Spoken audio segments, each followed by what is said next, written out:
여러분의 기분 좋은 정보를 책임집니다. 안녕하세요. 새빨간 스캔들 김나연입니다. 저희 점심시간 1시간 동안 오전장 흐름 체크해보고요. 오후장 흐름까지 예측해보도록 하겠습니다.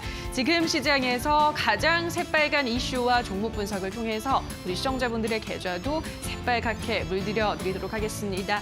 자, 오늘 새빨간 스캔들은 루크투자연구소 임순재 대표와 함께하도록 하겠습니다. 전문가님 안녕하세요. 네, 안녕하세요. 네, 오늘 이번 주 마지막 시장입니다. 양시장 흐름부터 짚어보도록 할 텐데요. 코스피 시장부터 살펴보도록 하겠습니다. 강보합권에서 움직이고 있는데요. 현재 코스피 시장 상황 어떤가요, 전문가님? 네, 장 자체가 코스피 같은 경우는 좀 들쭉날쭉하고 있습니다. 네. 지금 보합권에 지금은 약간 이제 약보합세로 이제 쭉 돌아서 있는 그런 상황이고요. 일단 전일 미국 시장이 조금 약했습니다. 일단 실업 수당 건수, 청구 건수가 이제 늘어났다라는 거가 이제 조금 나쁘게 작용을 했고요. 그다음에 이제 코로나 확산도 이제 계속 좀 지속되고 있다라는 것 때문에 그런 부분이 있고 또 그동안 이제 계속 올랐었던 이제 매가가 어저께 조금 조정을 보이면서 지수는 좀 약했고요. 이에 따라서 국내 시장도 오늘은 조금 약하지 않을까라는 좀 그런 생각이 있습니다. 특히 이제 미중 간의 이제 분쟁이 다시 이제 좀 격화되면서 일단 미국 같은 경우에는 휴스턴에 있는 중국 총영사관을 지금 폐쇄하겠다라는 거고 중국도 이에 상응한 조치를 하겠다라는 그런 것 때문에 조금 시장은 그런 미중 간의 이제 분쟁이 조금 영향을 미치지 않을까라는 생각이 들고요. 이래서 중국 시장 같은 경우도 오늘은 조금 이제 약세를 보이는 그런 모습이다라고 보시면 될 것 같습니다. 일단 하지만 2,200포인트에 대한 이제 지지가 어느 정도 되는 거 아니냐라고 보여집니다. 오늘 같은 경우도 2,200을 잠깐 깼다가 지금 올라와 있는 그런 상황이고요.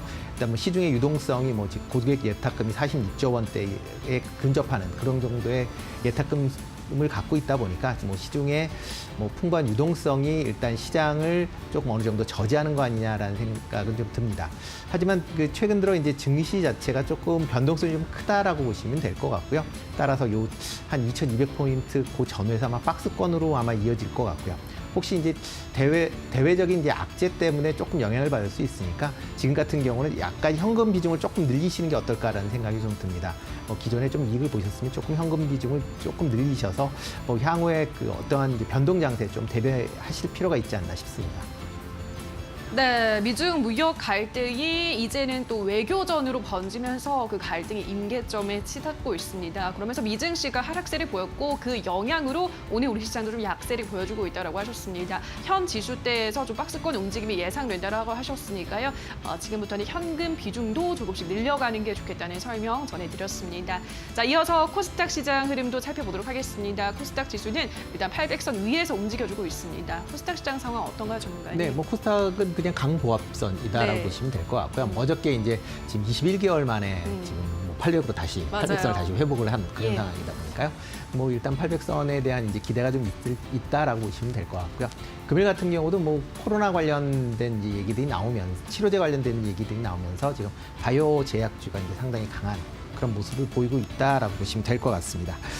일단 그동안 이제 쭉 올라오는 동안 특별하게 이제 조정 없이 좀 올라왔습니다. 그러다 보니까 그거에 대한 이제 차익 매물에 대한 우려감이 이제 상존해 있고요.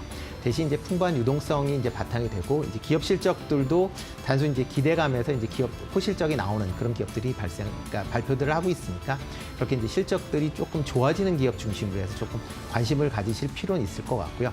코스닥 시장도 어느 정도는 이제 현금 비중을 조금 늘리시는 필요는 있지 않을까라고 생각이 됩니다.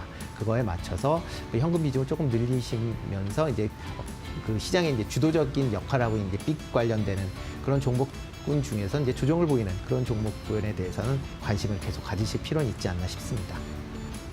네, 코스닥 시장에서 제약 바이오주 계속해서 강세를 보이면서 시장 상승을 견인하고 있습니다. 하지만 마찬가지로 코스닥 시장에서도 지금부터는 현금 비중을 조금은 늘려가자라는 설명 전해드렸습니다. 자, 여기까지 오늘의 양시장 흐름 지켜보셨고요. 자, 계속해서 주식 투자자라면 놓쳐선 안 될 다양한 이슈들도 점검하고 가셔야 할 텐데요. 장유리나 아나운서가 전해드립니다.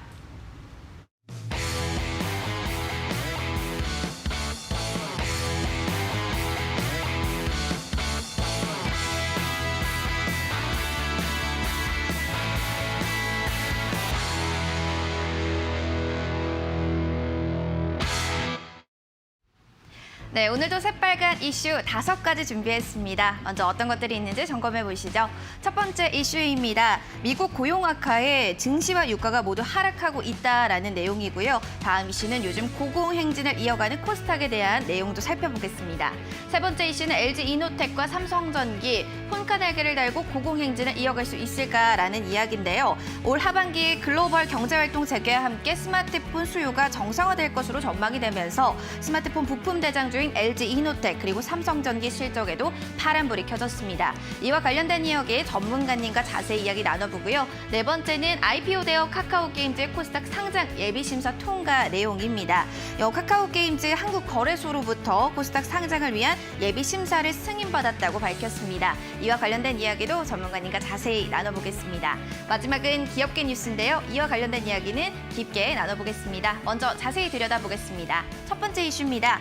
미국의 실업수당 청구자 수의 수가 점차적으로 지금 다시금 증가세가 전환이 됐습니다. 청구자 수는 16주 만에 다시 증가세로 좀 전환이 된 건데요. 이 와중에 미 공화당은 추가 실업수당을 $100로 축소하는 방안을 검토 중에 있습니다.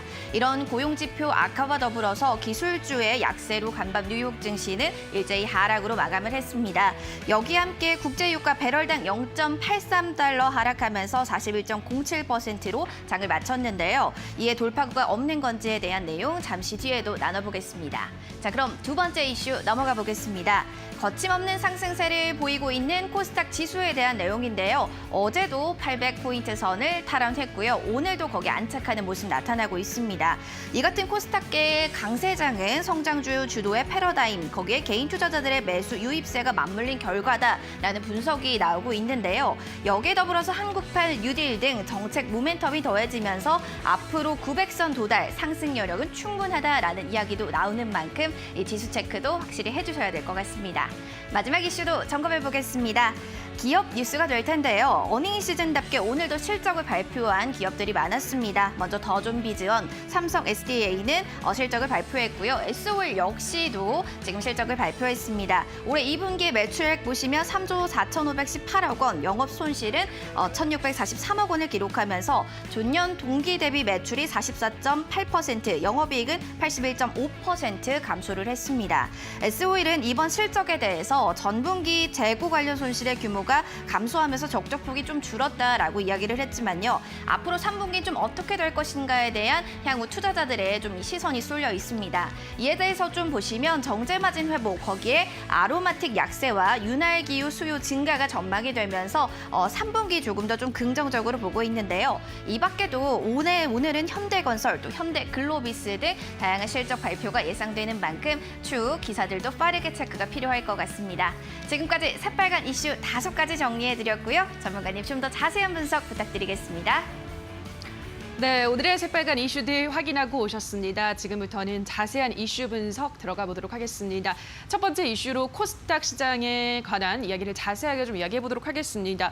전거래일에 코스닥 지수가 800선 위에서 마감했습니다. 1년 9개월 만에 그렇게 된 거죠. 오늘은 살짝 이탈을 했지만 빠르게 다시 800선을 회복했습니다. 이제 800선까지 왔기 때문에 전문가님 다음 고지는 900선이잖아요. 900선 네, 그렇죠. 돌파는 과연 가능할지 여기에 대해서 어떻게 보세요, 전문가님? 일단 900선이라는 게 이제 그러니까 2018년도에 한번 있었습니다. 네. 2018년도에 그때 이제 현 정부 들어서면서 예. 이제 코스닥 활성화 방안을 할 때 930포인트를 간 적이 있었고요. 그러다 보니까 이제 사람들이 생각하는 게 그때를 기억을 하면서 이제 900포인트가 이제 멀지 않았다라는 네. 이제 그런 얘기들이 많이 나오고 있습니다. 전일 같은 경우 이제 800포인트로 올라간 게 이제 21개월 만이고요. 근데 올 초에 이제 기준으로 한다라고 올해 한 20% 올랐어요. 1월에 비해서는 올랐고, 그다음에 제일 하락이 많았었던 이제 3월 19일 기준으로 한다라 그러면 이제 90% 넘게 이제 올랐다라고 보시면 될 것 같습니다. 그러니까 많이 올랐다라는 게 이제 어떻게 보면 더 갈 것이냐라는 거에 대한 어떻게 보면 조금 이제 불안감이 있지 않을까라는 생각이 지금부터는. 들고요. 네, 네. 그렇습니다. 일단 코스닥 같은 경우는 많이 올랐었던 이유 중에 하나가 이제 관련 이제 종목들이 언택 관련 종목들이 많고요. 그다음에 바이오 제약 관련 도 많습니다. 그러니까 맞아요. 어차피 지금 시장 내에서 가장 각광을 받고 있는 게 이제 코스닥 쪽에 이제 많다 보니까 게다가 이제 또 사이즈도 좀 상대적으로 시가총액이 작다 보니까 좀 급히 올라왔다라고 보시면 될 것 같고요. 여기에 또 이제 정부의 이제 그린 뉴딜, 디지털 뉴딜 해서 네. 이제 그런 뉴딜 정책이 또 발표가 되면서 추가적인 상승 여력 충분히 있다라고 보시면 될 것 같습니다. 그리고 또 이제 개인들에 대한 자금들이 원체 풍부한 상황이고요. 일단 올해만 해도 이제 코스닥에서 개인들이 산 게 이제 8조 5천억 정도 되고요. 상당히 네. 이제 양이 많은 거죠. 그리고 이제 지금도 풍부한 상황이니까 이제 추가적으로 더 상승할 여력은 분명히 있다는 건 맞는 것 같습니다. 네. 근데 일단 바로 갈 것이냐라는 부분은 좀 생각해 봐야 된다라는 거죠. 최근 많이 올랐기 때문에 조금 특별히 조정 없이 지금까지 온 상황입니다. 그렇기 때문에 일단 지금 상황에서는 조금 조정이나 아니면 기간 조정 같은 게 좀 있지 않을까. 그리고 또 이제 급등했기 때문에 기업 실적에 비해서 이제 너무 고평가되어 있는 부분도 분명히 있는 예. 그런 부분을 감안을 하셔야 될 것 같고요. 그렇기 때문에 이제 가긴 할 건데 이제 좀 지금 올라왔던 것보다는 좀 천천히 갈 확률이 좀 많을 것 같고요. 그리고 올라가는 와중에 또 이제 약간 좀 선별화될 것이다. 네. 이제 이번 계속 이제 요즘에 실적 발표가 나오는데요. 실적 발표가 좋아지는 그런 기업이나 아니면 향후에 실적이 이제 개선이 될 것 같은 기업으로 이제 선별해서 한번 투자를 하시는 게 좋지 않을까 싶습니다. 알겠습니다. 추가 상승 여력 자체는 있지만 워낙에 3월을 기준으로 90% 가까운 상승세 너무 많이 올랐기 때문에 기간 조정은 있을 수 있다는 점은 좀 유의를 하셔야겠고 실적 시즌 여전히 이어지고 있는 만큼 실적 발표에 주의를 하시면서 실적이 개선되는 종목들 위주로 살펴보자라는 설명 드렸습니다. 다음 이슈 넘어가 보도록 하겠습니다. 올 하반기 스마트폰 수요가 정상화될 것으로 전망되면서 스마트폰 대장주로 꼽히는 부품 대장주로 꼽히는 LG이노텍과 삼성전기 주가가 계속해서 오르고 있습니다. 특히나 LG이노텍 같은 경우는 이 3월 저점을 기준으로 100% 넘게 급등을 했어요. 네, 어떻게 봐야 맞습니다. 될까요, 전문가님? 네, 어저께 이제 LG이노텍 같은 경우는 실적 발표를 했습니다. 네. 지금 실적 발표가 2분기 이제 실적 발표가 1조 5천억, 그러니까 정년 동기 대비 한 1.2% 정도 이제 증가를 하는 그런 모습이었고요. 영업이익도 이제 429억 해서 전년 동기 대비 이제 128%. 어차피 이제 그 LG이노텍 같은 경우에는 애플에 관련된 이제 매출이 상당히 크다 보니까 이렇게 이제 실적이 좋아졌다라고 보시면 될 것 같고요. 그렇지만 이제 전분기 대비해서는 조금 이제 줄었습니다. 그러니까 1분기보다 이제 2분기에 이제 코로나 영향이 이제 좀 더 커졌다라고 보시면 될 것 같고요. 그래서 이제 줄었다라는 거고요. 그리고 또 하나 보셔야 될 게 이제 삼성전기입니다. 삼성전기 같은 경우도 지금 일단 예상 지금 매출이 2분기 한 1.7조 정도 되고요. 그다음에 영업이익은 한 1,000억 정도 지금 예상들을 하고 있습니다. 그러니까 작년 대비는 좀 좋을 것 같지만 일단 1분기 비해서는 조금 이제 주춤할 거다라는 이제 그런 우려감이 있죠. 네, 하지만 이제 하반기 들어서는 어떻게 될 것이냐에 대해서 이제 조금 관심 있게 보실 필요가 있지 않을까 싶습니다. 그러니까 하반기에도 과연 이제 유지가 될 것이냐라고 생각이 되는데요. 일단 제 개인적인 생각으로는 하반기는 상반기보다는 좀 좋아지지 않을까라는 생각이 듭니다. 일단 경제 회복이 됐다라는 게 이제 가장 큰 영향이고요. 그런 이제 재개를 하다 보니까 사람들이 이제 스마트폰에 대한 수요가 좀 증가할 것 같고요. 또 하나는 이제 5G가 이제 본격적으로 하반기에 이제 도래될 거다라는 거죠. 특히 이제 아이폰이 이제 올 가을에 5G 폰을 이제 발표할 예정입니다. 그래서 이제 애플이 5G에 이제 들어온다라고 하게 되면 5G 관련 생태계가 좀 더 확대될 수 있고요. 그래서 관련된 그런 이제 부품 관련 쪽으로도 이제 좀 관심을 가지실 필요가 있지 않을까라는 생각이 좀 듭니다. 일단 종목으로 본다라고 하게 되면 차트 한번 잠깐 보시면요. 일단 지금 LG이노텍 같은 경우는 지금 7만 5천 원서부터 올라서 지금 제일 고점은 이제 18만 1천 원 정도 때까지 이제 올라왔습니다. 그 이후에 조금 이제 좀 조정을 보이고 있는데요. 일단 조정을 보인다라고는 그러니까 어차피 이제 2분기 실적이 미리 선반영됐다라고 보시면 될 것 같고요. 일단 하반기 실적은 아직 반영되려면 조금 더 봐야 된다라고 그런 관점이다라고 하게 되면 이렇게 이제 좀 조정을 보일 때 아마 좀 관심 있게 보실 필요는 있지 않을까 싶습니다. 그리고 또 하나는 이제 삼성전기입니다. 삼성전기 같은 경우도 일단 최근 들어 이제 옆으로 조금 횡보했다 조금 이제 올라가는 그런 모습입니다. 어차피 이제 삼성 그룹 측면에서 보면 이제 이런 이제 삼성 전기에 대한 거에 조금 힘을 실어주는 그런 모습을 보이고 있습니다. 이재용 부회장이 방문도 했고요. 그렇기 때문에 그런 쪽으로 본다라고 하면 하반기 부분 되면 좀 더 이제 상승 여력은 충분히 있지 않을까라는 생각이 좀 들고요. 이외에 이제 조금 이제 관심 있게 보셔야 될 건 이제 아모텍이라는 회사입니다. 5G에 들어가는 이제 전자파 이제 차단 그런 부품을 만드는 회사인데요. 아모텍에 대한 것도 이제 5G가 되면 조금 더 관심 있게 보실 필요는 있을 것 같고요. 이외에 이제 나무가라든가 아니면 이제 파트론 이렇게 이제 이런 종목들도 한번 하반기를 대비해서 미리 눈여겨보실 필요가 있지 않을까 싶습니다. 네, 스마트폰 부품 관련주 눈여겨보셔야 된다라고 말씀하시면서 뭐 삼성전기, LG 이노텍뿐 아니라 아모텍, 나무가, 파트론 이러한 종목들 제시해드렸으니까요. 눈여겨보시기 바라겠습니다. 다음 이슈 넘어가 보도록 하겠습니다. 카카오게임즈가 한국거래소로부터 코스닥 상장을 위한 예비심사 승인을 받았습니다.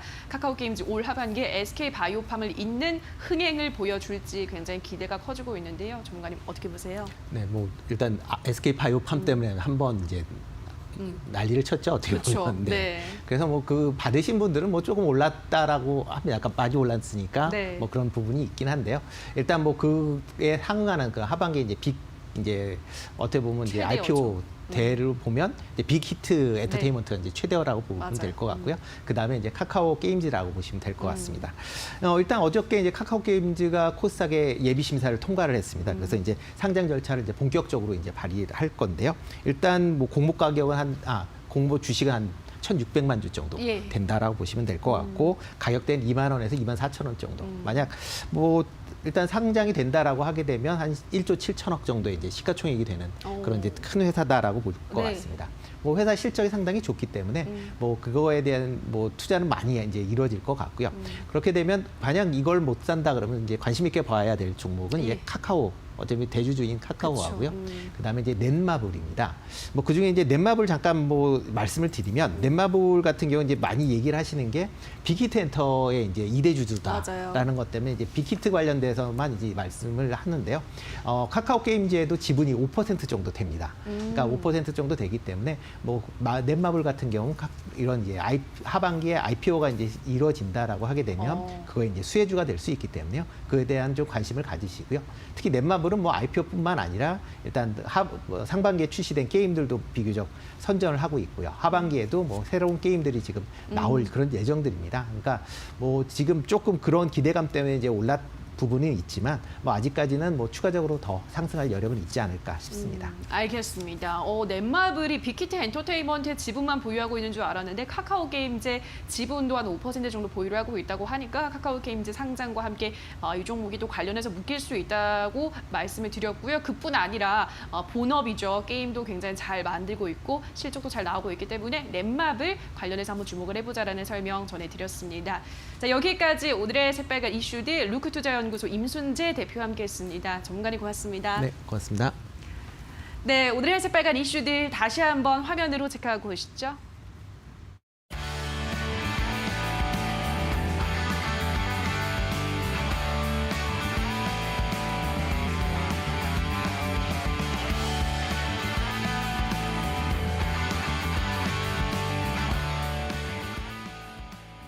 네, 계속해서 주식시장의 맥을 짚고 이슈가 우리 시장에 주는 영향까지 한 번에 빨간 펜으로 체크해보는 시간입니다. 오늘은 2분기 실적 시즌을 맞아서 주요 관전 포인트에 대해서 짚어보는 시간 가져보도록 할 텐데요. 김민수 대표의 빨간 펜 주목해보시죠.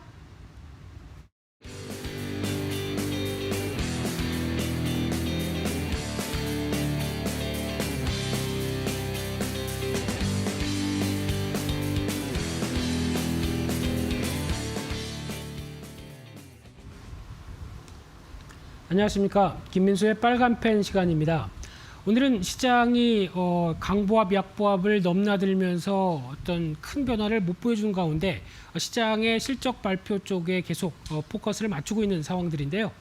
그와 함께 미국 시장 대비해서는 좀 견조하다라고 볼 수 있는데 여러 가지 동향들이 앞으로에 대한 실적에 대해서 계속 무게를 두고 있는 모습이기 때문에 그에 따른 흐름을 좀 체크해 보면서 특히 이제 다음 주까지 이어질 주요 기업들의 실적 발표를 한번 점검해 보고요. 그와 함께 나올 수 있는 시장의 파장들 그리고 그에 따른 투자 아이디어들 한번 얻어보도록 하겠습니다. 일단 가장 먼저 눈여겨봐야 될 부분들이 이번에 2분기 실적 관련된 관전 포인트가 가장 중요한 거는 실적에 대한 기대감이 낮습니다. 2분기 대표적으로 이번에 어떤 한국의 2분기 GDP 발표에서도 보여줬듯이 코로나19 사태에 따른 여러 가지 충격들이 그대로 노출이 됐었죠. 그러다 보니까 이런 눈높이가 낮다 보니까 이에 대비해서 선전을 하겠느냐라는 부분들이 가장 큰 관건이고요. 그러면은 상반기 안 좋았다. 그럼 하반기에는 괜찮아질 것이냐라고 하는 회복에 대한 특히 회복에 대한 속도가 가장 문제가 되지 않을까 싶은데 그에 따른 부분들이 중요하게 봐야 될 부분들이고요. 특히 언택트주 같은 경우는 일단 지금 현재 대표적으로 제약바이오도 같이 영향을 받겠지만은 일단 실적 기대감을 충족하겠느냐 여부인데 그래도 2분기가 상대적으로 좋았다라고 하더라도 차익 매물이 나올 가능성이 높다라는 쪽도 같이 염두를 하면서 대응을 하셔야 될 것 같고요. 또한 두 번째 컨택트 관련된 쪽은 대표적으로 이번에 실적의 타격을 받았던 대표 주자들이죠. 이런 쪽이 일단 2분기까지 실적, 특히 상반기 실적은 잊어라. 하반기에 개선을 해줄게라고 하는 개선 가능성이 돋보이면서 안 좋은 실적에도 불구하고 변화가 나오는지 이 부분 체크를 해야 될 것 같고요. 또 하나 이제 바이오주입니다. 제약 바이오주 요즘 가장 뜨거운 대표적인 섹터죠. 어제 나온 기사로 보게 되면 PR 200배까지 올랐다라는 얘기가 나올 정도로 기대감이 커지면서 주가는 강세를 보이고 있는데 막상 이제 뚜껑을 열어서 실적을 보게 되면은 뭐 거의 PR 계산이 안 될 정도로 많이 올랐다라고 볼 수도 있는 상황이기 때문에 이에 따른 흐름들도 체크를 해야 될 것 같고요. 또 하나 중요한 게 이제 정책 수혜주죠. 네, 정책 수혜주 같은 경우도 이번에 실적 발표를 통해서 당장의 실적은 별로 그렇게 눈에 띌 것이 없다. 하지만은 앞으로 성장에 대한 기대감이 계속 반영되면서 주가가 강세가 될 것이냐라는 쪽과 함께 특히 이제 가장 중요한 게 이 부분이라고 생각됩니다. 이제 실적 발표와 함께 회사의 코멘트, 즉 앞으로 어떤 식으로 어떤 수주가 나올 것이고 어떤 식으로 정책 방향을 가져가겠습니다라는 쪽도 상당히 중요하죠. 그렇기 때문에 이 부분을 또 관심 있게 보시는 게 또 하나의 포인트가 아닐까 생각이 되고 있는데 그러면 이제 일정별로 봤을 때 어떤 기업들이 실적을 발표하느냐라는 관점과 함께 주요 포인트들 한번 점검을 해볼게요.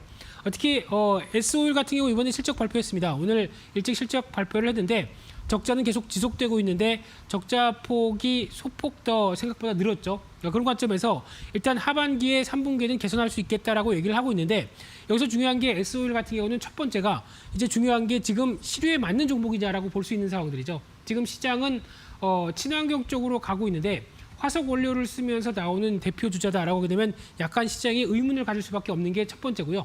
두 번째는 이렇게 실적이 안 좋은데 작년도 배당을 별로 안 줬다. 이번 같은 경우도 배당에 대한 기대감이 상당히 낮다라고 하게 되면 이런 여러 가지 흐름들이 3분기 실적의 개선 기대감보다 아무래도 눈높이가 낮아질 수밖에 없다는 쪽도 눈여겨보셔야 될 것 같고요. 마지막으로 세 번째는 정제 마진이죠. 지금 어떤 정규주 관련된 석유화학 쪽의 대표적인 흐름들이 정제 마진 가지고 좀 고생하고 있는데 싱가포르 복합 정제 마진 추이를 보게 되면 지금 뭐 플러스권 마이너스권을 왔다 갔다 하고 있죠. 근데 지금 본격적으로 수익이 날려고 하게 되면 적어도 정제 마진이 $5 이상 가야 지금 정상이라고 봐야 될 부분들인데 아직까지 이게 확인이 안 된다라고 하게 되면 지금 시장에서는 우려감들이 3분기 대비해서도 여전히 크다는 관점 쪽에서 아직 정유주에 대한 투자 포인트는 그렇게 썩 좋지 못하다는 관점들 눈여겨보셔야 될 것 같고요. 두 번째 삼성 SDS도 실적을 발표했습니다. 실적보다는 좀 예상치보다는 조금 좋게 발표했는데 일단 지금 삼성 SDS를 바라보면서 클라우드나 물류 관련된 IT 쪽의 대표 주자인데 실적에 불구하고도 주가가 그렇게 크게 반응을 못하고 있는 상황들이고요. 이런 쪽으로 봤을 때 특히 작년 동기 대비해서 좀 안 좋았다라는 부분들이 타격을 보이면서 아직까지는 하반기에 대한 회복 기대를 보여주고 있는데 좀 무겁습니다. 그런 관점 쪽에서 아직 삼성 SDS의 본격적인 흐름들은 조금 더 숙제로 남겨야 되지 않을까 생각되고 있고요. 또 두 번째 현대모비스, 현대글로비스 이번에 또 자동차 업종과 관련된 쪽인데 다 예측하기로는 실적 생각보다 별로 안 좋을 걸로 보여지고 있고요. 그런 쪽에서 특히 현대모비스 같은 경우는 앞으로에 대한 성장성, 특히 현대그룹 쪽에서 단순한 부품주가 아니라 자율주행차 같은 소프트웨어 쪽에 강화가 나오면서 앞으로의 성장성을 확보하느냐 이 부분이 가장 큰 관건인데 이와 관련된 쪽에서 현대그룹 쪽의 현대차와 함께 여러 가지 변화들은 일단 기대감이 살짝 높아지겠죠. 또 하나 신한지주 같은 경우는 오늘 발표가 될 예정이지만은 실적은 소폭 약세를 보일 거고요. 물론 어떤 이번에 하나금융지주를 비롯해서 실적 흐름들은 잘 발표됐다고 하더라도 이 저평가 측면들이 높다는 관점 쪽에선 무게가 실릴 수 있겠지만은 이게 지금 앞으로의 성장이라든가 이런 쪽을 말해줄 수 없는 국면들이죠. 그러다 보니까 지수의 키 맞추기 정도로만 반응하지 않을까라는 관점 쪽으로 바라보시는 게 더 좋지 않을까 생각되고 있고요.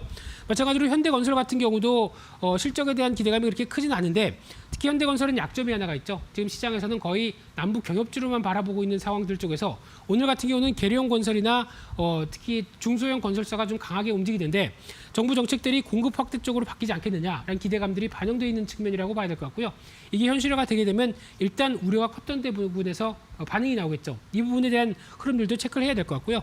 그밖에 월요일날 같은 경우는 PI 첨단 소재라는 종목이 실적 발표를 할 것 같은데 하반기 이제 폴더블 폰과 함께 실적에 대한 계산 기대감이 높기 때문에 실적 생각보다 잘 발표되는지 여부 체크해야 될 것 같고요. 또 다음 그 그림을 보시게 되면은 또 7월 28일 날 화요일 날 같은 경우는 중요한 회사 삼성 SDI, 삼성전기 실적이 발표가 되는데 막상 기대감은 낮습니다. 그런데 마찬가지로 하반기 때 지금 나올 수 있는 2차 전지 관련된 실적들 기대감이 높아지고 있는 상황들이고요.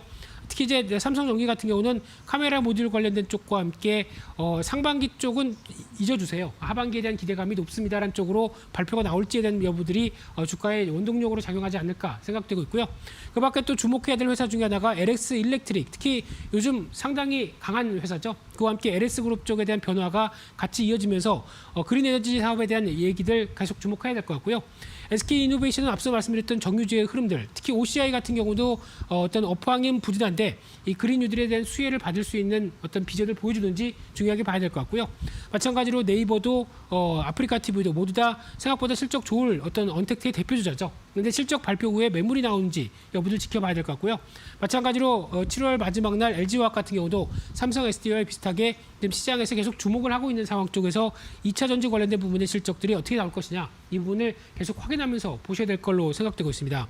그런 상황 쪽으로 봤었을 때 이번에 실적 컨센서스가 올라가는 종목들의 특징을 보게 되면 대표적으로 지금 동향을 봤을 때 음식료 업종 2개 들어가 있고요.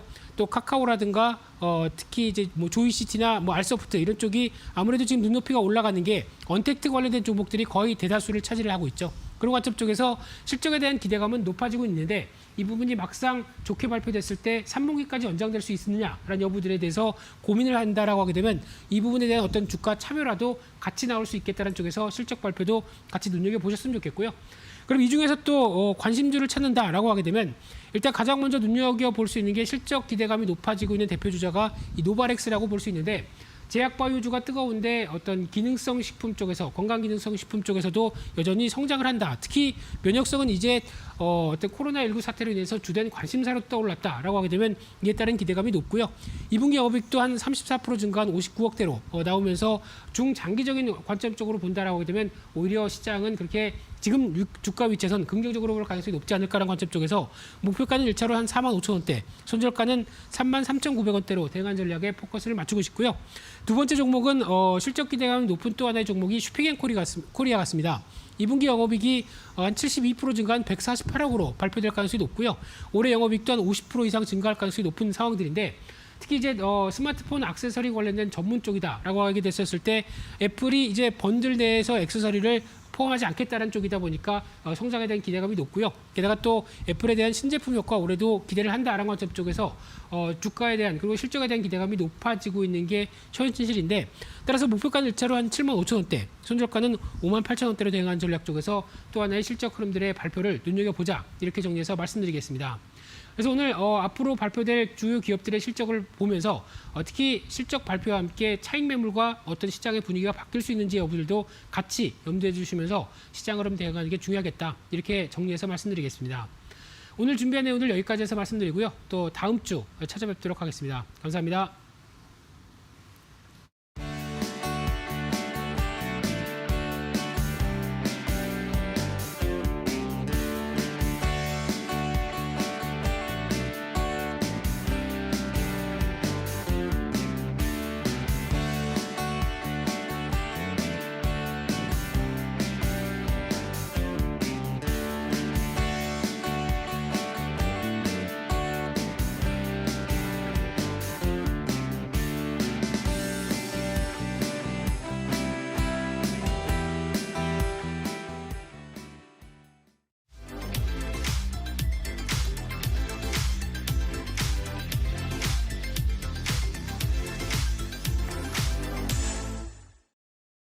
네, 오늘 김민수 대표의 빨간펜 시간에서는 2분기 실적 시즌 주요 관전 포인트 짚어드렸습니다. 다만 저희가 방송에서 전해드리는 내용은 투자 판단에 대한 조언일 뿐이라는 점 유의해 주시고요. 자, 그렇다면 오늘 오전장 우리 투자자분들은 어떤 종목에 주목하셨을까요? 인기 검색 상위에 랭크된 새빨간 종목들 지금 바로 만나보시죠. 먼저 10일 SK하이닉스 오늘장 강보 합세 이어가고 있습니다. 9위의 미코는 10% 가까운 급등세 보여주고 있는데요. 자회사 미코 바이오메드의 식약처 응급용 선별 검사 목적 코로나19 진단 시약이 긴급 사용 승인을 받았다는 소식에 강세에 나타내고 있습니다. 8위의 수젠텍 오늘도 소폭의 상승세 이어가고 있고요. 7위의 코아스템은 루게릭병 줄기세포 치료제 뉴로나타 알주가 미국 FDA 임상 3상 승인을 받았다는 소식에 상한가를 시현했습니다. 6위의 현대차는 어제 발표한 2분기 영업이 지난해 같은 기간보다 절반 수준으로 추락했음에도 불구하고 전거래일에 상승한 데 이어서 오늘장에서도 보합권에서 움직여주고 있습니다. 5위는 유니온, 4위는 삼성전자, 3위는 두산인프라코어, 2위 랩지노믹스, 1위 영진약품까지 지금 바로 분석합니다. 네, 지금부터는 100% 리얼입니다. 한 포털 사이트 종목 토론방에 올라오는 글을 보면서 전문가의 종목 분석까지 들어보는 시간인데요. 자, 금요일은 황민혁 전문가와 함께하도록 하겠습니다. 전문가님 안녕하세요. 네, 안녕하십니까. 네, 반갑습니다. 바로 5위부터 만나보도록 하겠습니다. 오늘의 5위는 유니온입니다. 미중 무역 갈등의 수혜주로 항상 거론이 되는 종목이죠. 어제에 이어서 오늘장에서도 10% 넘게 급등하고 있습니다. 자, 유니온 계속해서 이 수혜를 이어갈 수 있을지 고일까요? 스탑일까요, 전문가님? 시세가 좀 강하게 나오고 있는데 네. 아쉽지만 저는 스탑 의견 드리도록 하겠습니다. 알겠습니다. 아쉽지만 스탑 들면서 토론방 특혜 보도록 하겠습니다. 유니온에 대한 의견입니다. 8,300원 다시 올 때까지 숨 참고 기다리는 중 설마 숨 넘어가는 일은 없겠지. 뒤에 미국과 중국이 있습니다. 10,000원은 그냥 갑니다. 8,000원 자리에서 팔고 다시 진입 시간 없다. 얼른 상한가 다시 가보자라고 하셨습니다. 또 많은 분들이 더 올라갈 거라고 기대를 하고 있으신 것 같은데 일단 첫 번째 게시글부터 볼게요. 8,300원 다시 올 때까지 숨 참고 기다리고 있다라고 하셨는데 어떻게 계속 숨 참고 기다릴 수 있을까요, 전문가님? 네, 뭐 기다리고 있다는 게 지금 빠질 때를 기다리고 있다는 건가요? 아니면 올라가는 걸 기다리고 올라오는 있는... 걸 기다리는 게 그렇죠. 아닐까요? 네. 네, 그럼 지금 숨을 쉬셔도 됩니다. 그래요? 네, 숨을 이제 그만 참으시고요. 예. 지금은 일단 8,300원에서 400원 지금 왔다 갔다 하고 있어요. 근데 제가 사실 유니온이라는 기업을 스탑이라는 의견을 드렸던 건 이 기업의 주가가 뭐 더 이상 올라가지 못한다라는 관점보다는 끝이 보이는 테마이기 때문에 그래요. 지금 유니온 같은 경우에는 미중 무역 분쟁으로 인해서 과거에도 히토리 관련주로 이제 주가가 많이 올라왔었거든요. 근데 그러고 나서 이제 뭐 이 테마를 오랫동안 지켜보신 분들은 잠깐 시세가 많이 나오긴 하지만 그만큼 주가가 좀 하락을 좀 크게 나오기도 하고 그다음에 상당히 오랜 기간 동안 소외를 당하기도 합니다. 그래서 유니온은 지금 많이 올라간 편이에요. 그래서 지금은 이제 8,400원 넘어가고 있는 시점에서는 지금부터는 물량들의 조절이 좀 필요하다고 생각이 들어요. 매수보다는 지금부터는 좀 줄여나가면서 수익 실현 관점에서 보자라는 의견 드리도록 하겠습니다. 네, 더 안 올라갈 거라는 의견이 아니라 지금에서부터는 물량 관리가 좀 필요하다라는 의견 조금씩 정리를 해나가자라고 하셨고요. 다음 게시글을 보도록 하겠습니다. 뒤에 미국과 중국이 있습니다. 10,000원 그냥 갑니다라고 하셨는데 이 글에 대해서는 어떻게 생각하세요, 전문가님? 사실 미국하고 중국이 무역 분쟁이 시작됐던 건 2018년도거든요. 네. 근데 상당히 오랜 기간 지속이 됐어요. 맞아요. 결국은 그 정권으로 보게 된다면 이제 트럼프 대통령의 정권이 잘 있었을 때. 근데 이제 11월 되면 정권 말기고 이제 정권이 또 교체가 될 수도 있어요. 네. 그렇게 된다면 이 변화 구조가 이 구조 자체가 이제 조금씩 변할 수도 있다라는 생각을 해봐야 되겠고요. 그리고 지금 계속해서 중국을 압박하고 있는 건 결국 11월 대선을 앞두고 정치적인 쇼일 가능성이 높거든요. 예. 그래서 이런 부분까지 고려해 본다면 이제 뒤에 있다가 아니라 지금 잠깐 싸우는 척하지만 결국은 또 아닐 수도 있다라는 거. 그래서 지금은 유니온은 제 의견은 똑같습니다. 지금부터는 수익을 너무 큰 기대보다는 수익이 낮다면 빨리 정리하는 게 맞다라고 말씀드리도록 하겠습니다. 알겠습니다. 수익이 났을 때도 상황이 어떻게 반전될지 모르기 때문에 빨리 정리를 하는 게 좋겠다는 설명 드렸습니다. 자, 그럼 다음 4위 종목 만나보도록 할게요. 삼성전자입니다. 삼성전자 오늘은 보합세를 보여주고 있습니다. 54,000원 선에서 주가 거래되고 있었는데요. 삼성전자 너무 좀 지루한 것 같아서 저는 스탑을 들어보도록 하겠습니다. 전문가님의 의견은요? 이 기업은 마음으로 응원하고 있는 그런 기업입니다. 그래요? 저는 고입니다. 알겠습니다. 네. 마음에서 우러나오는 고 들면서 토론방 체크해보도록 하겠습니다. 57,000원에 사서 팔지도 못하고 있네요. 유유, 언제쯤 전 본전을 찾을 수 있을까요? 현대차 고공행진 안 보이냐? 어쩜 55,000원을 유지 못하니 대실망. 개미 자금은 가뭄이고 필라델피아 반도체 지수는 내리고 이거 오늘 53,000원까지 내릴 각인데? 라고 하셨습니다. 첫 첫 번째 게시글부터 볼게요. 57,000원에 사서 팔지도 못하고 있다라고 하셨습니다. 57,000원은 어떻게 올라갈 수 있을까, 전문가님? 네, 57,000원까지는 사실 가능해요. 삼성전자 같은 경우에 사실 지수가 지금 많이 올라오고 있는데 네. 삼성전자는 실적도 좋았음에도 불구하고 많이 올라오지 못했어요. 그만큼 수급에 대한 뒷받침이 좀 없었다라고 생각이 드는데 중요한 건 삼성전자는 시장을 이끌어갈 수 있는 시총 상위주거든요. 시총 1위 종목이고 그래서 시장이 2,200포인트까지 올라왔고 이제 지금 외국인 쪽에서의 수급 변화도 나오고 있어요. 그렇다고 한다면 시장을 그 이상 끌어올릴 때는 뭔가 힘이 필요하다는 거죠. 최근에 이제 현대차 쪽에서 기아차 쪽에서 반등이 나오고 있는데 이런 반등은 계속 그 종목들만 이어가는 게 아니고 결국은 삼성전자도 다시 한번 갑작스럽게 반응이 나오기 시작을 할 거예요. 그래서 지금은 버틴다는 생각보다는 기다린다는 생각으로 좀 투자를 하신다면 57,000원 이상까지 충분히 바라볼 수 있는 기업이니까 너무 걱정하지 말자라는 말씀드리도록 하겠습니다. 네, 조금 여유를 가지고 기다리신다면 57,000원까지는 충분히 가능하다라고 설명을 하셨고요. 다음 게시글을 보겠습니다. 개미 자금은 물론이고 개미 자금은 가뭄이고 필라델피아 반도체 지수는 내리고 53,000원까지 떨어질 것 같다라고 하셨습니다. 여기에 대해서는 어떻게 생각하세요?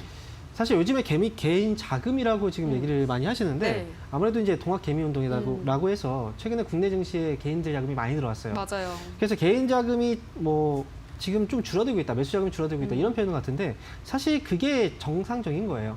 네, 시장이 올라가기 위해서 그리고 삼성전자 같은 경우에도 그동안 개인들이 상당히 많이 샀거든요. 그래서 이 물량들은 결국 외국인 쪽이라든지 기관 쪽의 수급으로 이어받아주고 그래서 이제 주가가 올라간다라고 생각을 하셔야 돼요. 그러니까 지금 현재 삼성전자 같은 경우에는 힘이 되게 없다라고 보여져요. 하지만 중요한 건 이 기업이 그동안 움직이지 않은 건 아니거든요. 그동안 힘이 없다라고 해도 이 기업은 계속해서 고점과 저점을 계속 올리고 있었어요. 다만 이 기업 주가 자체 탄력이 좀 부족했다. 이 부분인데 주가는 결국은 다시 올라오게 될 겁니다. 그래서 지금은 기다리시는 분들이 나중에 또 수익을 가져갈 수 있는 그런 상황인 거고 그리고 삼성전자 자체가 기다림이 좀 많이 필요한 그런 기업이다라는 점 좀 기억을 하셨다가 좀 잘 버티셨으면 좋겠어요. 그래서 꼭 수익에서 나오시길 바라겠습니다. 네, 아까도 말씀드렸지만 버티는 게 아니라 기다린다라는 생각으로 좀 여유를 갖고 차분하게 상승세를 지켜보자 설명해드렸습니다. 자, 이어서 오늘의 3위 만나보도록 하겠습니다. 두산 인프라코어입니다. 오늘장 이 종목이 소폭의 상승세를 보여주고 있습니다. 중국 산샤댐이 기록적인 폭우의 붕괴 위기에 놓이면서 우리 시장에서 그 인프라 보건 수혜주들이 또 움직여주고 있습니다. 이 종목은 워낙에 중국 시장에서 입지를 잘 다지고 있는 업체이기도 한데요. 두산 인프라코어는 어떻게 더 갈까요? 아니면 스탑일까요, 전문가님? 네, 제 의견은요. 코입니다. 두산 네. 인프라코어 고 들면서 토론방 특해 보도록 하겠습니다. 거래량이 영 안 터지네. 7,400원 위까지 오면 얼른 매도 버튼 고고. 1차 저항선 7,430원 이상으로 바닥 못 다지면 2%대에서 마감할 듯. 오늘 신나는 금요일이잖아. 9,000원 가는 상상이라도 해보자. 기분 좋지? 라고 하셨습니다. 첫 번째 게시글 볼게요. 7,400원 위까지 오면은 얼른 매도 버튼을 눌러라라고 하셨는데 어떻게 생각하세요, 전문가님?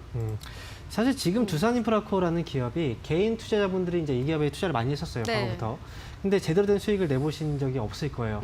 그만큼 상당히 힘들게 하는 기업 중에 하나예요. 근데 지금 보면 이제 두산인프라코어는 두산그룹이 현재 구조조정을 좀 진행을 하고 있는 상황인데 사실 두산인프라코어라는 회사는 말씀을 하셨겠지만 중국 쪽에서 입지가 굳은 그런 기업이고 그다음에 실제로 두산그룹 안에서는 알짜 회사가 맞아요. 그런데 다만 좀 아쉬운 부분이 이제 공작기계 쪽이 매각이 됐죠. 예. 그래서 건설기계 쪽만 지금 우리가 두고 봐야 되는 건데 지금은 사실 두산인프라코어 자체가 중국 쪽에서도 실적이 끌어올리고 있는 그런 과정이고 그 다음에 두산그룹 안에서도 어느 정도는 이제 구조조정이 좀 진행이 되고 있는 상황이고 거기다 이제 댐의 붕괴 이 여파까지 본다면 사실상 지금부터는 조금 더 추가적인 상승 여력을 기대해 봐도 되지 않을까 생각이 들어요. 그래서 7,400원 정도에서 뭐 단타 관점에서 막 파시는 분도 계신데 제가 볼 때 이 기업 같은 경우에는 그래도 9,000원 정도까지는 한번 열어놓고 볼 수 있는 그런 시기이기 때문에 보유 계신 분들은 흔들리지 마시고 좀 잘 가져가셨다가 9,000원까지 올라왔을 때 그때 수익을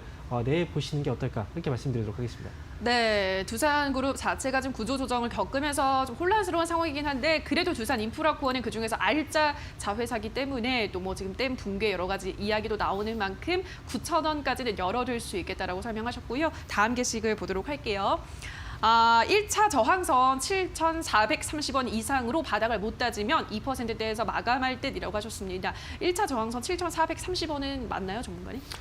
이게 중요한 자리들이 있어요. 근데 지금 앞에서 말씀하신 건 7,430원. 네. 이렇게 뒷자리가 좀 깨끗하지 않은 그런 가격대가 사실 저항대는 별로 아니에요.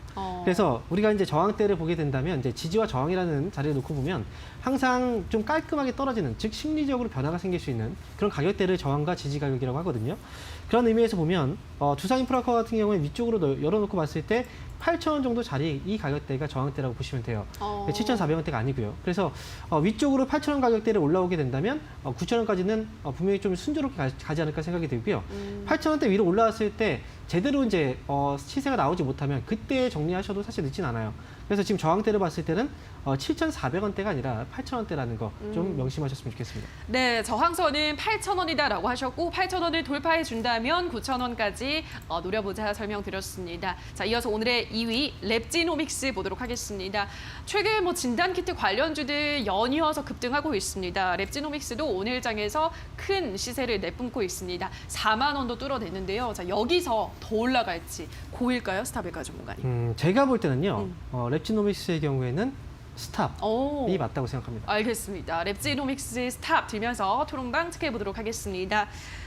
오늘 44,700원에 들어왔는데 그냥 안 볼란다, 그냥 없는 돈이다 생각하고 묻어둬야지 52,000원까지 조정 주면서 천천히 갈 듯 일단 버틴다. 만약 영업이익 500억 넘으면 대체 몇 프로 성장이냐? 시즌이랑 비교해서 너무 저평가 아니야? 라고 하셨습니다. 첫 번째 게시글을 볼게요. 52,000원까지 조정 주면서 천천히 갈 것 같다. 일단 버틴다라고 하셨는데 전문가님 일단 스탑을 드셨기 때문에 앞으로의 주가 어떻게 전망하시는 거예요? 일단 지금 랩지노믹스 같은 경우에 신고가가 나오고 있죠. 네. 신고가가 나오고 있다는 건 사실 어디까지 올라간다라는 정확한 예측이 좀 힘든 그런 시기, 그런 가격대라고 보시면 돼요. 그리고 제가 랩지노믹스에 대해서 스탑 의견을 드렸던 건 네. 무조건 여기서 빠진다라는 의견은 드린 건 아니에요. 지금 랩지노믹스 같은 경우에는 그동안 이제 진단키트로 인해서 실적이 고성장할 것이라는 얘기는 많이 나왔었어요. 맞아요. 그러니까 주가 같은 경우에도 5,000원 아래에서 지금 5만 원 근처에 있다는 건 거의 10배 정도가 이미 올라왔다라고 예. 봐야 되거든요. 그래서 지금 사실 저는 이렇게 생각합니다. 실적이 앞으로 지금 이제 최고 어찌 보면은 이제 코로나19에 대한 최대의 어떤 그 수혜가 진행했던 그 시기는 좀씩 지나가고 있거든요. 그렇다면 이 실적 성장세를 얼마만큼 더 이어갈 수 있느냐, 이게 중요한 거예요. 지금 랩지노믹스는 아마도 최근에 2분기 정도 때의 실적이 최고치가 아닐까 생각이 드는데 만약에 3분기에도 실적 증가가 나온다. 그래도 2분기에 그 폭발적인 성장을 더 뛰어넘는 실적이 나오지 않는 이상 사실상 주가는 고점이 될 가능성이 높다라고 생각을 해야 됩니다. 그리고 앞으로 더 장기간으로 봤을 때 이 진단키트에 대한 수요가 지금처럼 많이 늘어나는 시기는 흔치가 않거든요. 저는 랩지노믹스 역시도 지금은 차트라든지 거래량으로 본다면 더 올라갈 여지는 조금 더 있다고 생각이 들어요. 하지만 지금부터라도 고점 자리가 어디서 나올지 모르기 때문에 한 번씩은 정리를 해야 될 시기가 왔다라고 말씀을 드리도록 하겠습니다. 네, 역시나 많이 올랐기 때문에 지금부터는 조금씩은 정리를 해나가는 게 좋겠다라고 하셨고요. 다음 게시글을 보도록 하겠습니다. 영업이익이 만약에 500억 넘으면 대체 몇 프로 성장이냐? 시즌이랑 비교해서 너무 저평가 아니야? 라고 하셨는데 어제 수젠텍도 그렇고 많은 분들이 이 시즌과 비교를 많이 해요. 내 종목이 시즌보다 덜 떨어질 게 뭐가 있냐라는 의견이거든요. 어떻게 보세요? 사실 비교를 하면 안 돼요. 그래요? 네, 모든 기업이 다 똑같습니다. 사실 그러면 LG전자하고 삼성전자를 비교를 하는 것도 어찌 보면은 말이 안 되는 거거든요. 네. 그래서 지금 보면 이제 이 기업들마다 이 기업은 특히나 더 많이 올라갔어. 이 기업은 특히나 또 안 올라갔어. 그렇게 비교하시면 안 되는 게 시장에서는요. 같은 업종 안에 있다고 하더라도 주도주와 후발주들이 좀 나뉘어요. 그래서 처음으로 주목받던 기업, 그런 기업들이 훨씬 더 주가가 많이 올라가는 건 당연한 현상입니다. 그래서 그걸 꼭 비교를 해서 상대적으로 이 기업은 진단키트 사업을 하고 있는데 왜 주가가 안 올라가지? 그런 기업을 잡았다가 결국은 소외를 당하시는 경우들이 많습니다. 그래서 이미 랩지노믹스는 시즌이 더 많이 올랐다. 이거보다는 랩지노믹스 역시도 많이 올라온 건 맞아요. 그렇기 때문에 비교를 굳이 해서 더 올라갈 것이다라고 예측하는 건 지금으로서는 좀 위험하다라고 말씀드리도록 하겠습니다. 알겠습니다. 랩지노믹스에 대한 의견 잘 들어봤고요. 이제 오늘의 1위 종목 바로 만나보도록 하겠습니다. 영진약품입니다. 덱사 메타손 관련주로 묶이면서 이 종목도 연일 오르고 있고 오늘 상한가를 썼습니다. 요즘 땡땡 제약 약품만 붙으면 잘 올라가는 모습 보여주고 있죠. 영진약품도 많이 올라왔는데 여기서 더 좀 시세를 보여줄 수 있을지 전문가님 어떻게 생각하세요? 네, 영진약품은요. 그 의견 드리도록 하겠습니다. 영진약품은 고 들면서 토론방 체크해 보도록 하겠습니다. 덱사 메타손 관련주는 대놓고 시세를 분출시켜주는구나. 시장 유동성 정말 후덜덜하다. 13,000원부터 계속 물타기해서 현재 8,000원대 있습니다. 이제야 빛이 보이는 것 같네요. 7,550원에 들어온 주린입니다. 8,200원을 다시 못 넘네요. 힘 다 빠진 건가요? 이만 뺄까요? 라고 하셨습니다. 일단은 좀 묶어서 한번 보도록 할게요. 13,000원부터 물타기를 해서 8,000원대로 이제 단가 맞추신 분이 있고 또 7,550원에 들어오신 분도 있습니다. 어쨌든 두 분 다 수익을 잘 보고 있으신 상황인데 여기서 뺄지 어디 가서 올라갈 수 있다고 기대를 해야 될지 어떻게 전망하세요, 전문가님? 사실 영진약품 아침에 바로 상한가에 들어갔던 건 아니에요. 네. 장중에 이제 뛰어 올랐다가 후반에 지금 10시 이후부터 해서 갑자기 또 다시 올라와서 상한가 마감이 된 거거든요. 근데 사실 이 정도까지 올라올 수 있다라는 건 당연하다라고 생각이 들어요. 그만큼 시장의 유동성이 풍부한 그런 장이고 그만큼의 호재성에 크게 반응을 하는 장입니다. 그래서 이번에 코로나 치료제로 이제 승인 받았다라는 것 자체는 사실 엄청 큰 이슈라고 봐야 되는 게 맞고요. 그래서 영진약품의 시세가 좀 안타까운 부분은 뭐냐면 오늘 금요일이죠. 만약에 월요일이라든지 화요일 또는 수요일 그때 이제 이런 시세가 나와서 상한가 들어갔다면 그 다음 날도 꽤 높은 시세가 나올 수도 있어요. 그런데 주말이기 때문에 아마 바로 주말을 앞두고 있기 때문에 주말이 지나면 이 효과가 좀 반감이 될 가능성도 분명히 있거든요.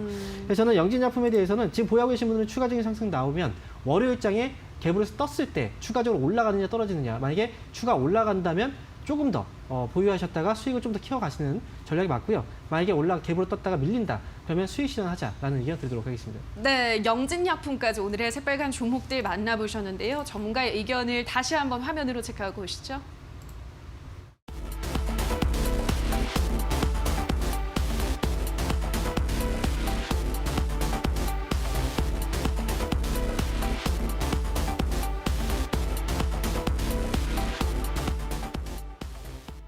네, 끝으로 전문가의 관심주 확인해 보도록 하겠습니다. 전문가님 어떤 종목일까요? 네, 오늘 말씀드릴 기업은요.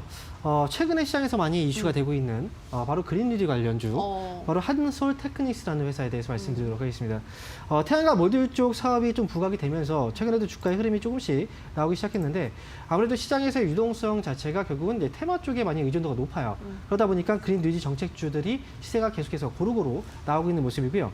한솔 테크닉스 같은 경우에는 태양광 쪽 산업에 대한 어떤 기대감이 주가에 반영되고 있습니다. 이 기업 같은 경우에 단순 테마라기보다는 실적도 어느 정도 겸비하고 있기 때문에 그만큼 또 안전하게 접근할 수 있는 그런 기업이다라고 보시면 되겠고요. 매수는 8,500원 전후 정도, 지금 가격대 충분히 매수 접근 가능하다라고 보고요. 그래 위쪽으로 본다면 이 기업은 너무 길게 보지 마세요. 코로나19 때문에 하락하기 전 주가 약 9,500원 정도까지 보시면 트레이딩 관점에서 좋을 겁니다. 그리고 이 기업 같은 경우에는 매수에 들어갔다. 손절가의 경우에는 너무 역시 길게 잡을 필요 없고요. 8,000원 정도까지 손절가 잡으시고 목표 주가 9,500원까지 대응을 해보자라는 의견 드리도록 하겠습니다.